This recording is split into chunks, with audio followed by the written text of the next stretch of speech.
me tell you who's on stage here. I'm going to start on my left here. This is Elvira Alimzanova.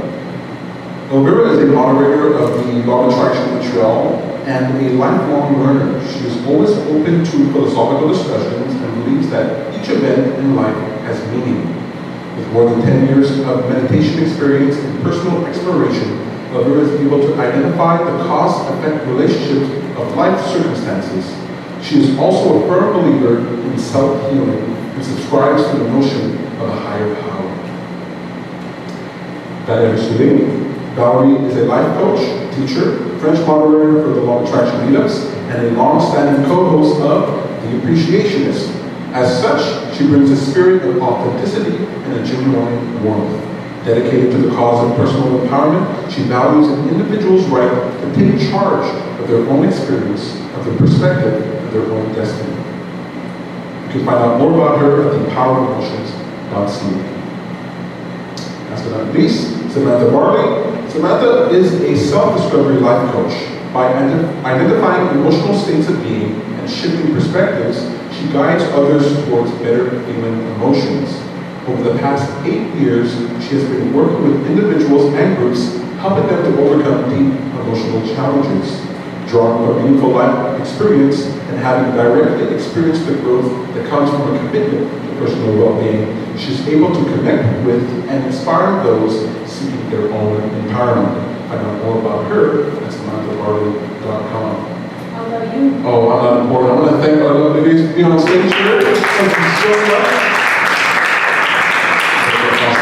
Well, okay, so you guys are not just awesome people, you happen to be the team members of the Law of Attraction Montreal, of the lawattraction.ca, and boy, have things been a lot better with you guys and you gals around. So I want to thank you so much for the work that you do. Today we're going to be talking about creative reaction and better choices. Creative reaction and better choices. The first time I did this, I used a tablet. I was like, oh, technology, this is going to work. Then the battery died, and I was like, paper. Okay, so I'm just going to explain what I mean by creative reaction first, and then we'll get started. So creation is the act of construction. Okay, so building upon what is. Creative reaction is reaction that builds upon the input in such a way that it creates a constructive response, as opposed to a destructive response, like violence, elimination, expulsion. A creative reaction is essentially a feedback loop, except it emphasizes the creative element, placing the onus on ourselves to come up with an imaginative solution. So for example, there's some people in our group, when people come late, they say, ban them from the group, not allowed to be late. Not some people in our group, but some people on meetup. Some people on meetup, that's right. They'll say to ban them, and I'll say, well, no, I'm not going to ban anybody. I don't want that to be sort of the world that we exist in. So what I used to do is that we used to be at a chai tea lounge, at a tea shop, and I'd buy macaroons, and it'd only be available to the people who got there first. Okay, that is how I took control. I want to incentivize other people as opposed to blaming them for what they did. Who's had a macaroon here? Yeah. I love your voice so much, but I want to make sure that I hear it. It's not, I sang before, but it's not very loud, right? Okay. Hello, Peter. Hello, everybody. It's good? So we just have to make sure to talk into it. Yes? Good?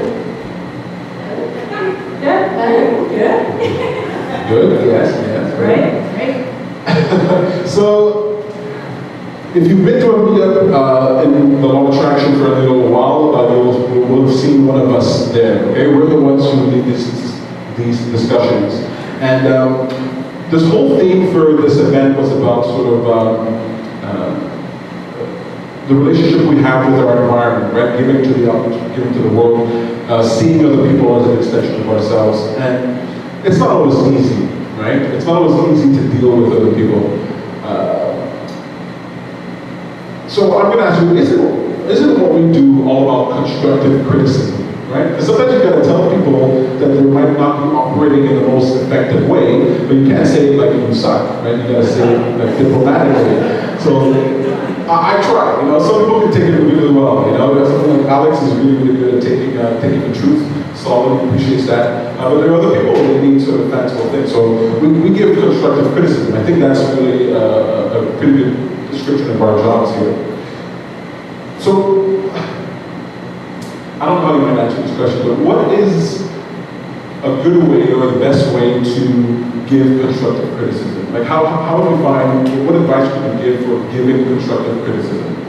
So definitely not to put somebody down. You don't want to say what you're doing is bad or wrong. You want to give encouragement. So you sort of want to reframe what they're saying. And yeah, I guess I wasn't ready. No, that's actually very good, right? Reframing, contextualizing. Yes. It's really called encouragement, absolutely. So I don't know how to explain it, I do it automatically. But yes, so reframing what they're saying and turning it sort of into the way that you would suggest that they do it. You're talking about a certain issue, they might be complaining about their certain issue, and you can sort of find a way to see value in what they're saying, even if they may be complaining. Because definitely people in meetups, and myself included, we complain sometimes, right? We talk about what we don't like, we talk about what's not going well. And so, as a life coach, I want to encourage people to look more for solutions instead of saying this is no good, this is bad. So I'll reframe it and bring them more towards solution-oriented thinking. Good, and the reframing, from what I understand, is like seeing the value in their complaint, right? Is that always easy? I don't know. Seeing the value in what they're saying, seeing the value in their complaint, and sort of reflecting that back to them. Well, there's definitely value in the complaint because that's where you have to begin. Wherever we are, we have to begin somewhere. And so if it's complaining, it's just telling us something. It's just telling us that, okay, what we're doing isn't what we prefer, so let's find a solution now. Very few people come to you and say, Sam, I have a wonderful opportunity for growth. Right? So it's like my mother. It's usually the mother. I love that. So what about you? How have you found how do you give somebody constructive criticism? The example is everything. So one more time? The example. So always to give an example, and sometimes people take things personal and include it. So it's good to give maybe an example of themselves, say, oh, I was there, and then that happened, I did this, that, and here's the results, so it helped me. So people feel like they're not alone. It helps them a lot, because they're not on the spot anymore. They're not bad anymore, there's somebody else out there who went through things. So you have the example of contrast of you're here now and you can be there. Very good. I love that. So you're giving them, you're putting yourself in their shoes. You're empathizing with them, letting them know that you yourself have shared something similar. So it makes them feel not alone. That's an excellent way of doing it. Yeah, I really love it. I think that's really cool. And then you said something about Contrast. Contrast, exactly. You want to sort of give them the belief that they can achieve their solution. This expectation. It doesn't matter how good your advice is if people don't believe that they can achieve their success. So I really love that. How about you? What ways have you found to sort of soft sell this constructive criticism? Well, I find sometimes you have to not criticize at all. There's some people who can go there whatsoever. So silence. And so that's one. But no matter what, I think that helping people. Thank you for helping me. Constructive criticism. Helping people see that they already do stuff really well. So building their confidence. Because a lot of people don't realize they already do a lot of things that are really good. For example, if somebody comes to me and they're really depressed or something like that, just telling them, you're here. You made the decision to come here, so you want to feel better. You made the biggest decision you could make. So that when you start there, that helps a lot. Because then I think they can listen to constructive criticism a bit better because they're in a better place. I really like that. That's actually very, very good. Everything you guys said here, was very insightful. When you're dealing with somebody, you don't necessarily have to deal with their problem, right? Sometimes it's easier for somebody to learn something if you're talking about somebody else's problem, right? Or if you're talking about your own self. So So that sort of redirect is really cool. And I love the silence thing because I'm the type of person that talk a lot, and I keep thinking words are the solution to everything. But sometimes just sort of being there, being a presence there so that they don't feel alone, so that they feel that connection opens them up to hearing what you have to say. Absolutely wonderful.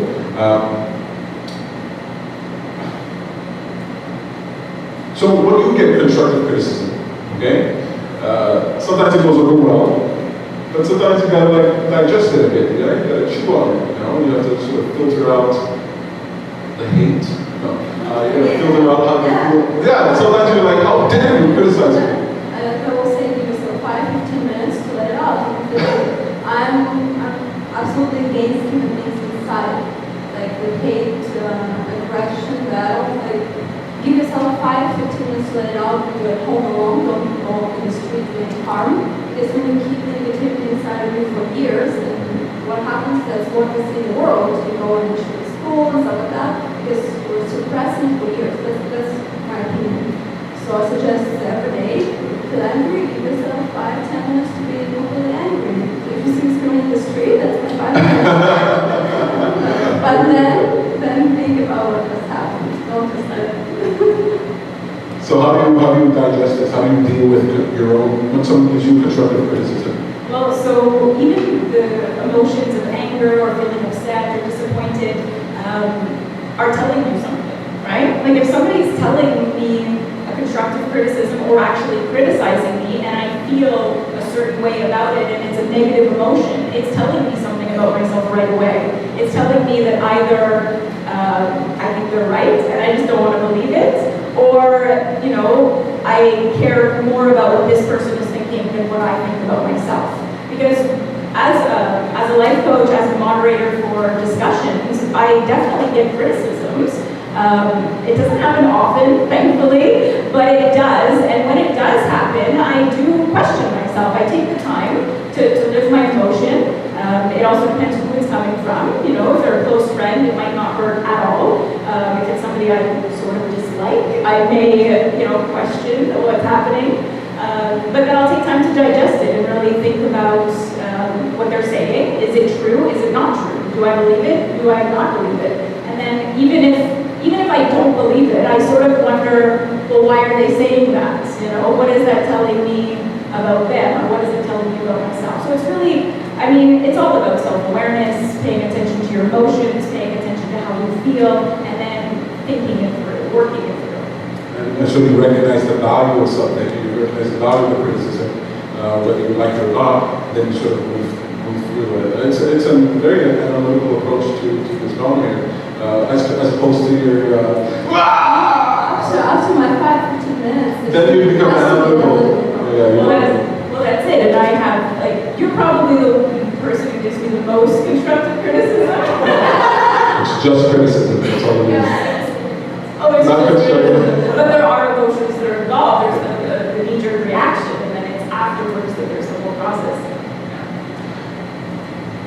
Okay, well, I totally agree with what you're saying. I usually do the same thing. It's putting things into perspective. So I put things into perspective for me first, because of course there's a tendency, oh, it's them. No, it's not. It's me first, so I start there. But yes, I put things into perspective for them, for the other person. It's like, okay, so is it true? Is it true for me? Is it really true? Maybe it's, they're going through something, I'm going through something. So it's putting all of this into perspective. Good, I love that. So we have, so actually it sounds like what you're all doing is putting things into perspective, right? It's not for nothing that I think in almost all the bios that read here, perspective was included. Because a shift in perspective, changing the way you view the world is so important. You know, you're swimming in the ocean, you're swimming above the ocean, and you look down into the water, and it looks one way. But as soon as you put your head under, I feel like I'm in a completely different world all of a sudden. I'm in the same place, but it's a shift in perspective, change the way I see things. I was going to ask you this question, but I'm not sure. Okay, so someone criticizes you, you feel emotional. You know, how do you control that emotion, or do you? Like, how do you get a handle on how you're feeling, especially when, sometimes you're feeling a certain way and there's a group of people that you're talking to, You've got to sort of like, calm yourself down. How do you get a handle on your emotions when you're in the middle of something not going well? Okay, I have 2 examples. Well, same thing as Elvira. It's really, I'm giving myself time if I can. If it's possible, I'll give myself time. And it's not just 15 minutes, sometimes it's a whole lot to do. And sometimes it means doing nothing that I have to do before I get to feel better.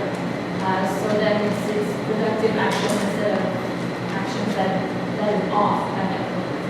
So that's when I can give myself time. If it's in the middle of a meetup, and well, then somehow I think I trust the process, and I trust the people that are there, and me included. And also I concentrate on what is my intention, what is my purpose today, what do I want people to get out of this meetup, and that's kind of what is, that's what leads me to the right action. I mean, I've been surprised sometimes, but it's a very interesting situation. It's not fun on the moment, but it's a very interesting situation. I'll tell you, it's fun for me. I love it when trouble happens. I go, this is the focus you're talking about, but like immediately I wake up and I go, ooh, something to do with a problem, Because I'll say this, I don't want to be mean or anything like that, but most people think that their problem is unique. It's original. It's never happened before. Do you have a mother? Do you have a mother? My mother. Like, I go, your problem's not, but when I hear something that's rattles and it's something I haven't heard before, something that causes trouble, someone is really excited, I go, here's an opportunity, I'm really looking forward to it. So when you're dealing with, when you get that in a group, how do you deal with your emotions? I try to breathe. I always have like the other voice in my head, so the person can be talking, I can listen, at the same time I can be thinking my things. And those things are like, okay, they're going down, it's okay, it's gonna be good, nothing happens, I corrected it. So what can I do now to change it? So how did I tackle it? What was the emotion, like my lack of confidence that pointed this out, or maybe I was scared, I wasn't prepared enough, and now it's like a soft moment or something like that. So I try to think at the same time, and let it be, and whatever. If it doesn't work, it doesn't work. I'll come my 5 minutes after and then figure it out. There you go, that's right. But that's true, right? So you gotta let yourself off the hook. You don't always have to have the answer. You won't always have to be successful in what you're doing. You just have to do your best, and then later on you can learn from it. I want to know, you guys, I'm sorry. Yeah, so I just wanted to say that when I deal with situations like that, what I've noticed is when I'm in a meetup, I'm like in the zone. It's sort of like my place, because I worked in a drug rehab center for 7 years. I did group discussions, group therapy with people where it was definitely challenging. It was challenging because they're always challenging. Whereas meetup members, it's very rare that we're getting. It's so easy. And so it's just an automatic response. I never take it personally in a meetup group. I don't know, I guess it's because it's not personal. I realize that even if somebody is criticizing me, it doesn't have to do with me. It has to do with their perception of me or their vision of how I should be explaining something or how I should be seen, or it's really more about them. So it's just in the moment, like this is generally how I just don't take it personally, and I'm right away on solution mode. Whereas in my personal life, sometimes it's a little more emotional, like I'm more emotionally invested. Whereas in a meetup, I'm more solution oriented. Let's figure this out. Let's work with these people the best way that we can, because I am there to help them. I'm not there to deal with my issues, you know what I mean? And if there's anything, and I do feel emotional, I'll call you after. And I'll say, this happened, oh my God, I'm feeling this way. And I'll work it through, I'll figure it out. But in the moment, it's not personal, and it's always solution-oriented, right? When you get into that zone, right? Yeah. Especially when you're helping other people, you probably notice this, you're more focused, you're more in control, because it matters more to you. Like there's something to live here. I was in a meetup one time, and I talk about God sometimes, and someone in the meetup just stood up and was like, stop saying God, don't say God. And I was like, ooh, this is fun, this is interesting. And I just stayed quiet. I didn't criticize him. I tried to explain what I meant by God, he wasn't having it. And then I just stayed quiet, and then the room started talking. They were like, don't stop him, he can say it if he wants to. And then instead of criticizing him, I turned to the person and go, but it's okay. It's okay for him to feel this way, right? What we're trying to figure out is how to allow. And then suddenly his outburst, which upset everybody, now everybody was trying to talk to sort of defend me and feel better, and then I told them, hey, don't defend me, you don't have to worry about that. And they started realizing what I meant by allowing people to be who they are, right? Because the moment he said that, people were trying to correct him, trying to fix it. And I understood that it was his perspective, right? In the workshop we were talking about, the shepherd, I say the answer to who is always self, right? But when somebody else has a problem with you have to tell me something, it's their issue, it's their problem. They have a problem with themselves, that's what's going on. What advice, do you have any techniques, any advice that you give people to sort of be creative in the way they deal with emotion, like you were talking about? Like I tell people this, okay? If you're really upset, when you go home, make a mess in your house that is proportional to how bad you feel. Okay? So I throw the flour around, I make a mess, completely mess. And then I turn off my brain as best as I can, and I just clean. Right? My friend here had to leave here to leave, but I just clean. And because I've externalized how I felt, the act of cleaning it up makes you feel like I'm cleaning up on the inside as well. You know, that's sort of a way that I forward. Whether you have something like a creative advice that you give to someone? I would say move. Move and get silly and make faces in the mirror, like really, so that you get the energy, the bad energy, if you want to call it that way, off of you. And just by being silly, first of all, you won't take yourself so seriously. And I find it's almost like it's the same as me. That's right. You love dance, you're a dancer, and you talk about this a lot. This sort of your website is called The Power of Emotions.ca, but it can also be called The Power of Emotion, right? Because movement is really important. You ever just sort of like make yourself silly? You ever like make funny faces, just make silly sounds or anything like that? Anybody here just allow themselves to be silly? Like Alex is doing right now? It's really fun. It's like the stress reliever. And if you can do that in front of other people, oh my God, you have something. Yeah, I give myself this 10-15 minutes where you can scream, you can blame everybody out loud, you can talk to yourself, you can complain into the crowd. And, I can't imagine you doing that, so I can't imagine you just really. I don't want to see that. You don't want to see that. But the most important thing is like set a timer or something, like allow yourself. Sometimes if it's a big thing, allow yourself a day, maybe like you said, all afternoon, depends what happened. But keep the time frame. After that, start asking yourself what happened and why it happened. That's the most important. And the advice that you gave us right now, but me, I totally agree. It always starts with you. So that's why you give yourself 15 minutes, because sometimes you do feel like blaming others, right? You do feel like, so give yourself time to do that, but then don't forget to focus on yourself, because it's always you. And what caused that problem?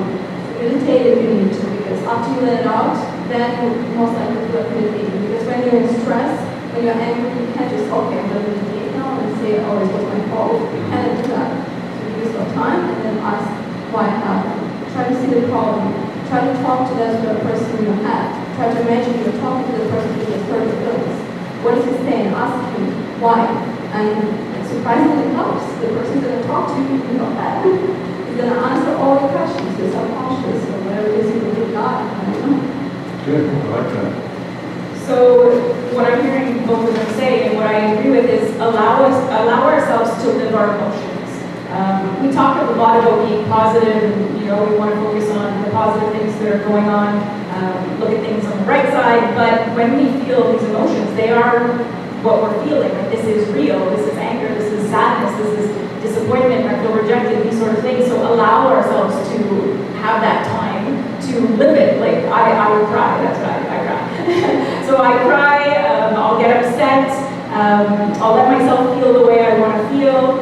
And I might not be enjoying it, but I know that it's therapeutic. And then, like you guys are saying, is then what? You know what I mean? Like, how long are you going to stay in these negative emotions? How long are you going to play the cassette over and over? And usually that's what's happening, is we're feeling upset because we're thinking certain things that are causing us to feel discomfort. And so after, you know, the initial living the emotions, I usually feel like relieved after I cry, I feel a little bit more tired. then it's do something else. I like the idea of like going for a walk, putting on music, distracting myself to change my perspective. Like, I'm not in that zone anymore. I'm not just thinking about that problem. I'm not thinking about that person or that situation. I'm doing something else. So taking a walk is always the best one for me, because then I feel a little bit better, and then I can see the situation differently. That's when I choose to look at it and to work it through, you know? Then we do your whole sort of process. Yeah. Good. I like that. We're running short of time here, but 5 minutes. Okay, so I have a question for you. It's something I've been chewing on. Don't forget about those 2 questions. Yeah, oh, that's right. There's actually only 2. Okay, so I'm gonna, okay. Well, we like the chewing on. You said there's something I've been chewing on. Yeah, there's something I've been dealing with and I don't know how to feel about it. I mean, I know how I feel about it, but I don't know how other people feel about it. Okay, so do you ever allow yourself to be mean on purpose? You know, we talk about being honest with our emotions, we talk about this, but sometimes I feel like people are just too polite, they're too willing to. I'll tell you a very silly story, okay? It's a problem that I'm dealing with right now. A quick one. So I'm ordering pizza, right? And I know exactly how I like my pizza. I've been ordering the same pizza since I was 8, all right? Green olives, pineapple, pepperoni. Green olives, pineapple, pepperoni. So I ordered my pizza at this pizza place, and I've already got beef with them. They don't make it right. I was going to check anyway. So I go there one day, and with my nephew, he's 1 year old, almost 2, and it's hot in there. We go inside, I go to pick my pizza, but they made the wrong pizza for me. They made all dress. So they come up to me and said, "Will you take the all dress?" I was like, no.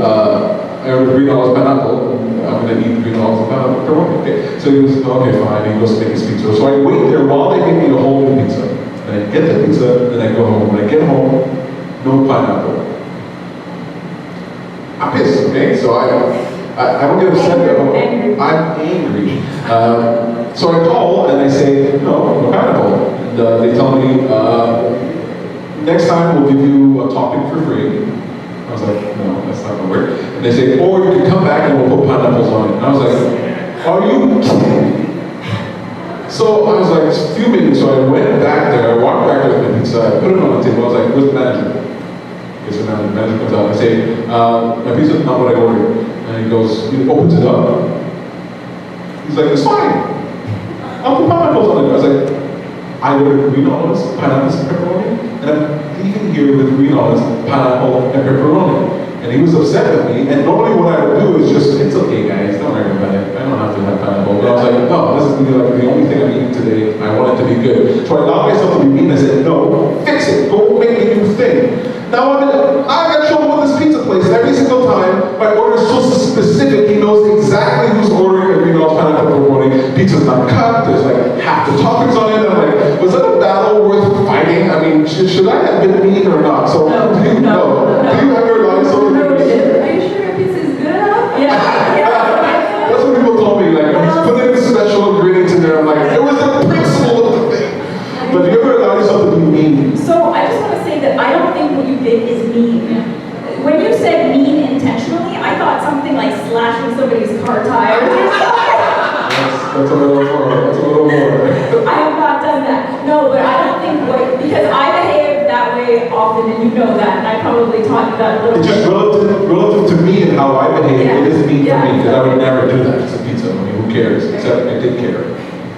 I care. I do think it's me, but I behave like this sometimes too, and I think it can be useful. And thinking about allowing yourself to behave the way you feel like. At that moment, you know you want that pizza, pepperoni, olives, pineapple, and I want to.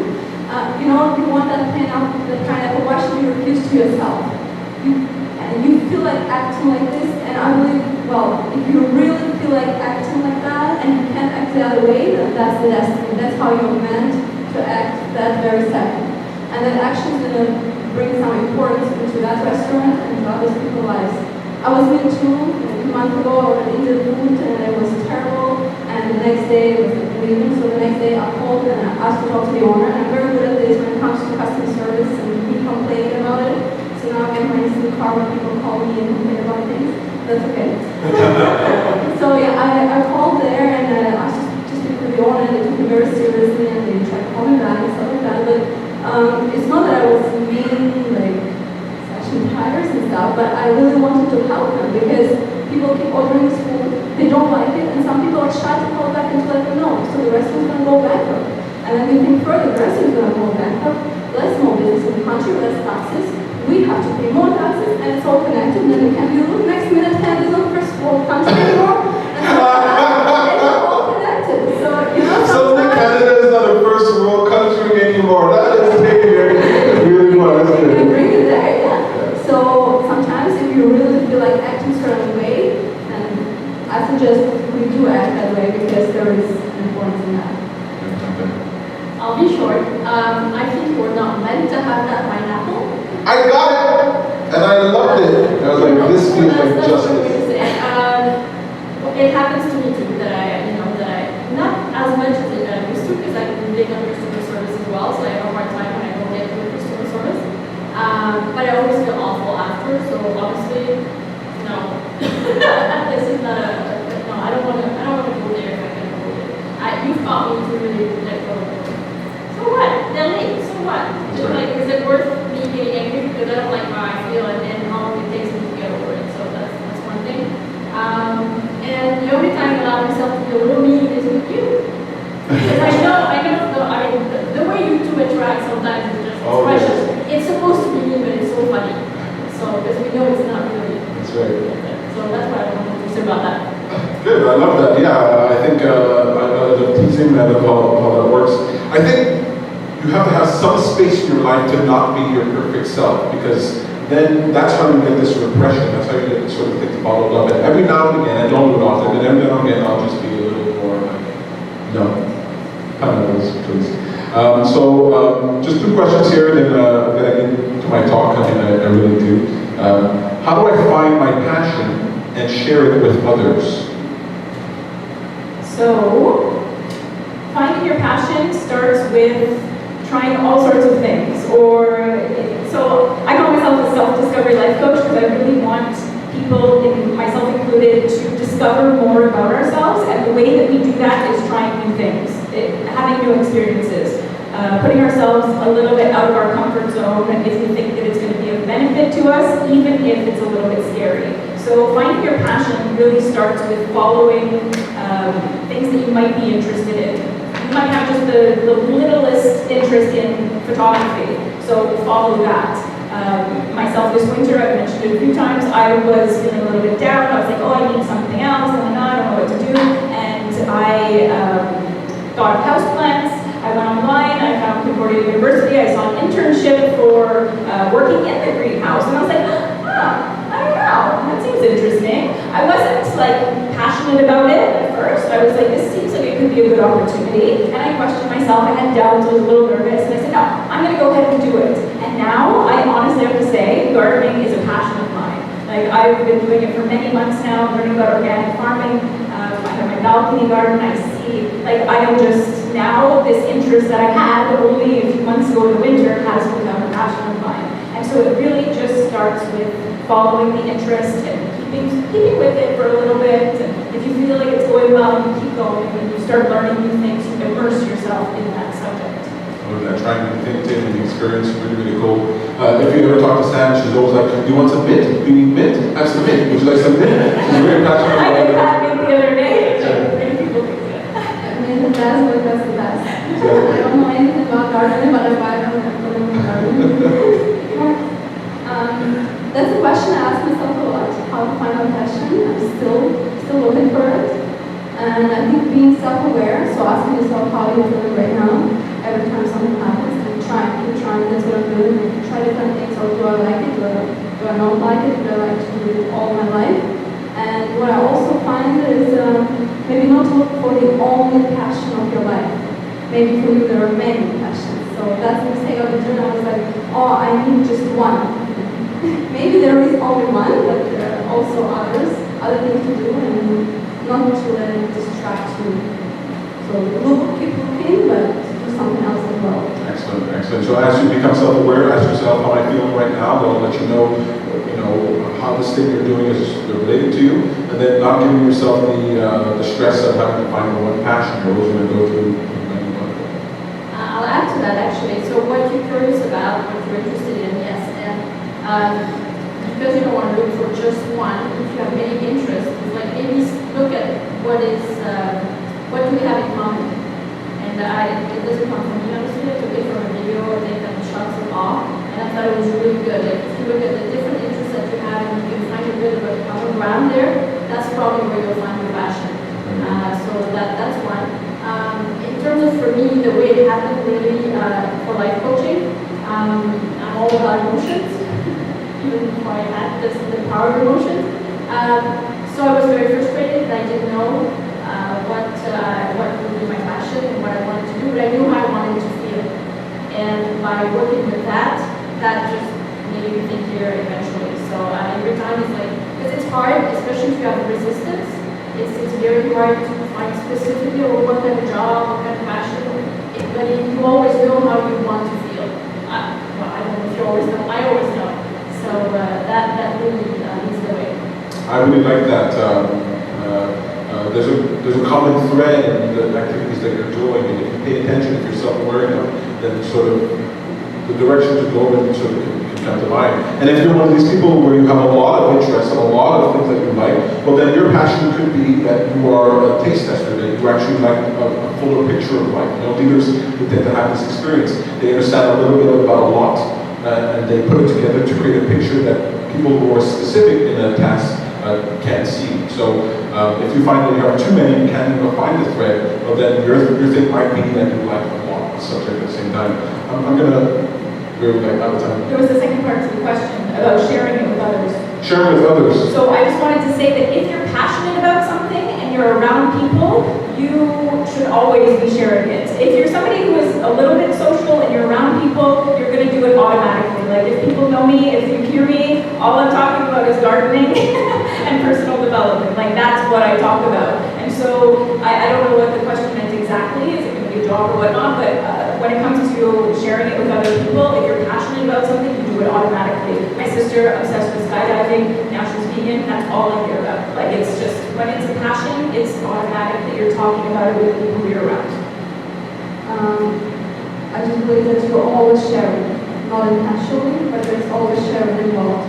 Because everything you do has an impact on others. Sometimes we don't think like this, we don't notice that, and we think we're insignificant. That isn't true. It always affects others, good or bad. Yeah, you don't have to. There's always an exchange. There's always an exchange, absolutely. You don't have to try to share something with other people. All you have to do is you yourself fall in love with what you're doing, and then you're automatically going to be talking about it. I tell people, if you're not annoying people with how much you're talking about what you like, you're not passionate enough. Okay, people have to see you coming and go, oh, here comes the mint girl, here she comes. That's when you know you're like tapped into it. I like to tell people, follow your passion. If you can't follow your passion, follow your interests, and that will lead to passion. If you can't find an interest, follow your curiosity, and that will lead to interest, which will lead to your passion. If you don't have any curiosity, well, you're screwed. But, don't worry about it, because if there's something that's true for kids born here or born in China, that everybody is born with curiosity. We don't have time for the question. We don't have time for the question. It's 5 minutes to 4. I'm really sorry. We're going to answer this question online. I'll create a very specific video response just for this. You can go to wildcards to find out more. You can find out more about Samantha Barley at samanthabarley.com. Find out more about Valérie Soulé at thepoweremotions.ca. Find out more about Elvira, Alimzanova at wildcards.ca. Please, warm hand for our lovely